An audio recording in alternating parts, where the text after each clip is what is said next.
Welcome to Side Quests Only, the only podcast that'll make you realize why she took the kids. We're switching it up a little bit. I have questions for you, Matt. Okay. So there's this one guy who was sick or something was wrong with him, and he had to get his foot amputated. And he made a deal with his best friend that he would get to try some of his flesh if he ever got anything amputated. When the guy got his foot amputated, he asked the doctor, "Hey, do you still have my foot?" "Yeah." And then the other guy cooked the foot and ate it. What's the moral cost of consensual cannibalism? Like, do you lose something? Other than losing the respect of your peers, I don't know that there's much to be lost. You can do whatever you want, but why would you want to? Also, doesn't eating human flesh like drive you crazy or something? Isn't there something? Like mad cow disease? Yeah. Mad human disease? Not for me, but if you want to do it, go for it, I guess. The act of like eating human flesh in and of itself is not illegal in at least 48 states. The crimes are usually committed in how you get to that point. That's really scary. I know. Can I eat you?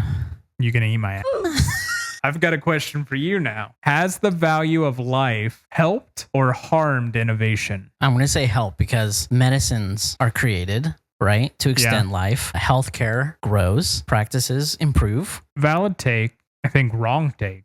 Wrong? Wrong. Why? Think of like the coolest technology and crazy that you can think of in this world. A telescope. Probably not a telescope. What about the crazy the military uses? Like planes that are undetectable, the bunker busters. Some of the wildest technology that a lot of people didn't know exists until it's utilized. Yeah, but like, what about like the internet? Also military made. Yeah. And how many people's lives has that destroyed? Okay. Does the internet value human life? I think the devaluing of human life and figuring out ways to eradicate it Good God. has driven innovation far more than the saving of it. What about like penicillin? Yeah, I don't care what Andrew Huberman and his friends are all into these days. Wait. Penicillin or whatever. Penicillin is a medicine. It does something. Has debt-based education helped or harmed equality? I think it's helped because we're all on a level playing field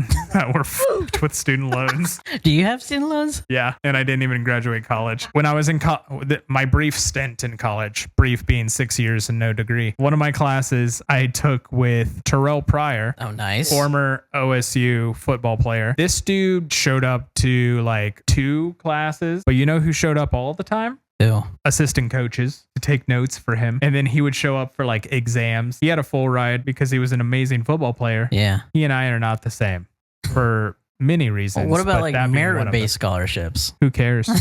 Bunch of nerds. If they're so smart, they should be taking on the loans because they'll be able to pay them off eventually. It's the same logic behind tax the billionaires. No, I don't know.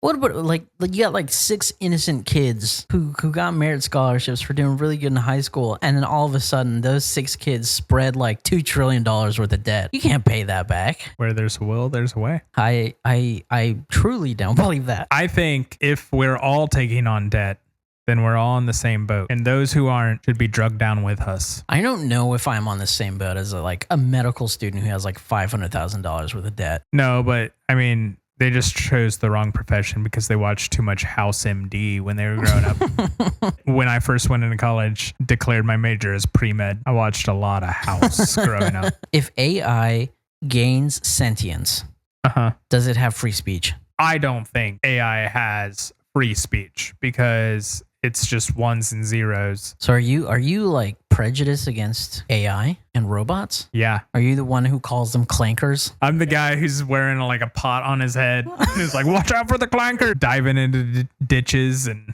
living out of a bunker like Saddam Hussein. Not cool. Whoa. What do you think? Yeah, they got free speech. Why? Because they can think for themselves. I think there will Are they thinking for themselves, or do they just think that they're thinking for themselves? If it becomes sentient, then what the hell even is sentience? iRobot. You remember iRobot? He's like, Yeah. I had a dream. He's like the Martin Luther King Jr. of robots in that movie. And Will Smith is the oppressor. Who It's then ironic becomes because converted. those robots were so white.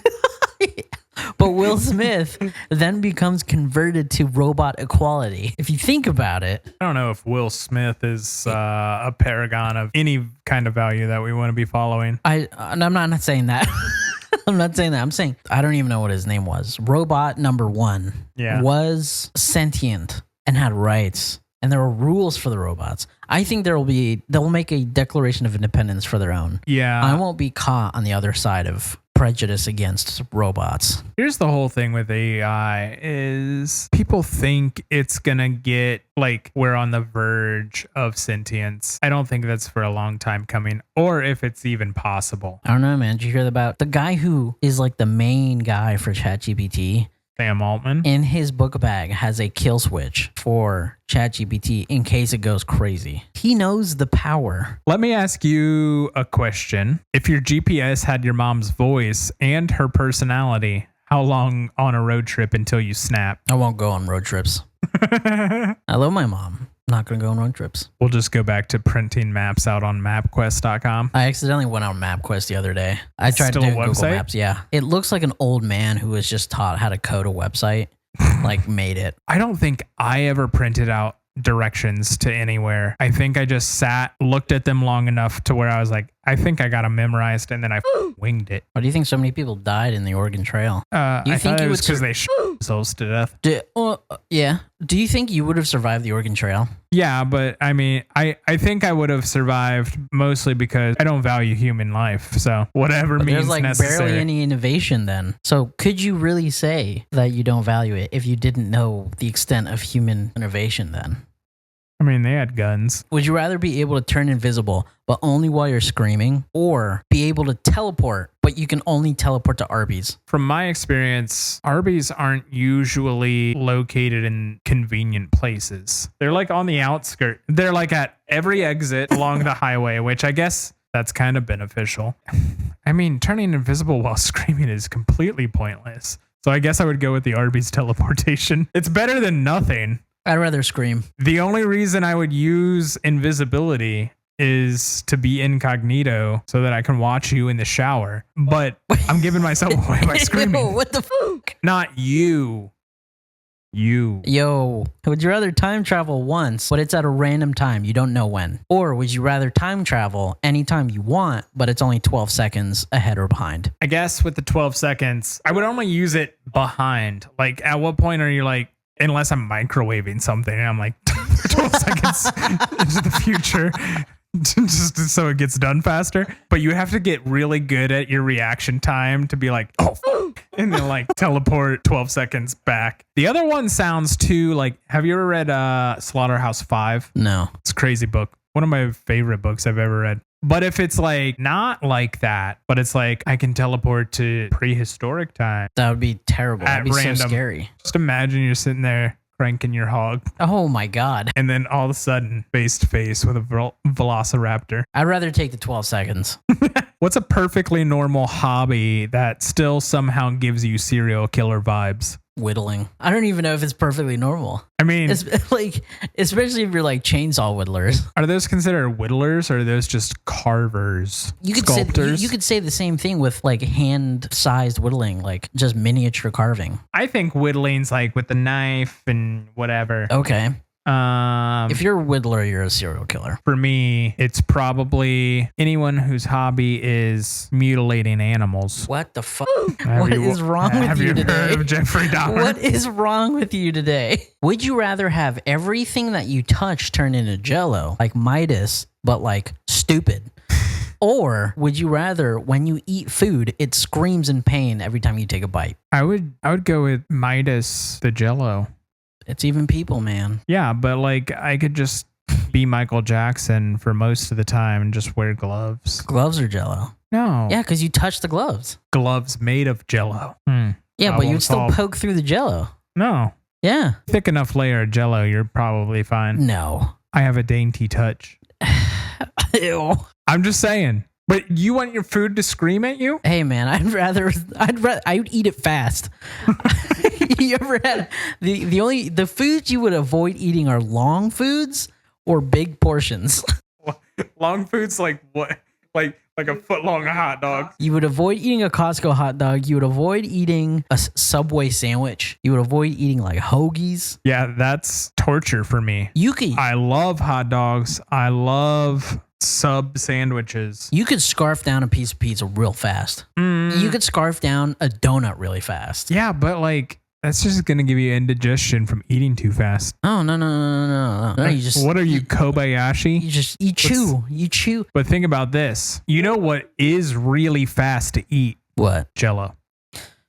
You can suck down like a whole cup of Jello in one shot. Yo, I bet you like tapioca pudding. Yeah, I'm just saying. There are times where you're like, I want to eat fast, and I don't want to fuck around with like taking my time to eat this meal. Turn it all into Jello and just suck it down. And then the other times you're wearing your Jello gloves and you can't turn stuff into Jello, so you're fine. I don't think Jello gloves will work. There's only one. Could you way to imagine find being out. at a restaurant? All the food is just screaming. Okay, better yet, gloves. Mm-hmm. Regular gloves, like a nice pair of leather gloves. Yeah. But the inside lining is Jello. That's if but you when can I touch things. All right, listen here, OJ.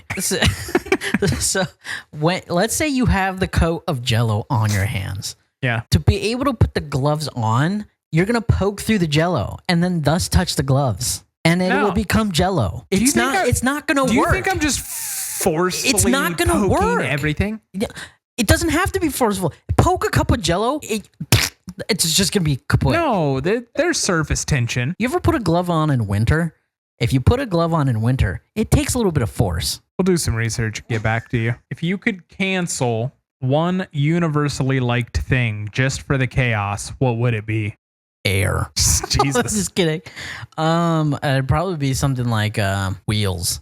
No one understands how much they love wheels until they're gone. You'd set us back to the Stone Age. I don't know that wheels are universally loved, though. Nobody like talks about wheels. That means except that one time in in like 2020 when we were all like, are there more wheels or doors in the world or whatever? I would cancel soccer. Oh my God. What is wrong with you?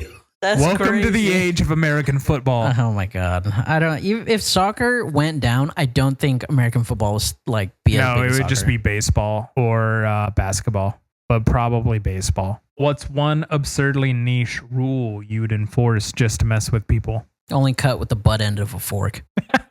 Like the handle? Tough steaks, butt end of a fork, handle. That's the only way you can cut the steak. Is torture. And then I'm going to name the restaurant Hard Meat. Just to piss off my wife, you have to slurp every piece of food and chew with your mouth open. I don't do that, but my wife Sure. acts as if I do, because apparently my mouth is just an echoing cavern. And even when I'm trying to chew slowly and quietly and with my mouth closed, she's like, oh my God, you're so loud. If you could replace your laugh with any sound effect, what would you choose and how would it change arguments? A metal pipe falling on the floor. That's pretty good. I would do the McDonald's fry beeping sound. Jesus Christ.